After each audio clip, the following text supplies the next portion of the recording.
Chers amis, est-ce que vous savez que je peux trouver un vecteur? Je dis un vecteur qui est à la fois perpendiculaire au vecteur U et au vecteur V. Si vous êtes nouveau, abonnez-vous, likez, partagez et surtout de mettre mes vidéos dans votre favori pour ne rater aucune de nos prochaines publications. Allons-y rapidement. Eh bien, mes chers amis, nous voulons un vecteur, un seul vecteur. Eh bien, dans la solution, on va désigner, on va dire soit, par exemple, soit T, d'accord, ce vecteur. Et ce vecteur-là, il est à la fois perpendiculaire à U et V. Et bien, si tu trouves ce vecteur, mes chers amis, dans la conclusion, on doit aboutir à quoi? On doit aboutir à une chose, c'est que, puisque ce vecteur T est perpendiculaire à U, et bien, quand on fait le produit scalaire de T et U, ça doit donner 0. Également, quand on fait le produit scalaire de T et V, ça doit nous donner 0, parce que c'est à la fois perpendiculaire. Et si ces deux vecteurs sont orthogonaux, si le produit scalaire est nul.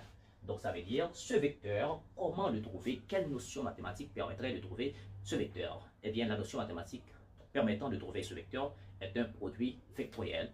Eh bien, ce produit vectoriel, je vais désigner, et je vais dire là, T va être égal à U, d'accord, vectoriel V. On fait une grande croix.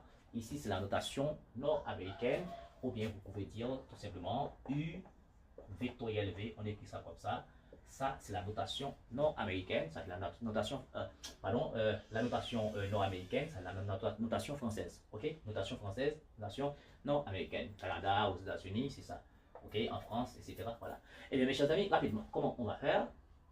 Comment trouver ce vecteur? Eh bien, le calcul est simple. Eh bien, on fait tout simplement un petit déterminant T va être égal à ça. Donc, on prend les éléments de la base, IJK. D'accord, on a IJK. D'accord, on prend IJK parce que c'est un vecteur, ça dépend de la base. Donc, le vecteur UV dépend de la base.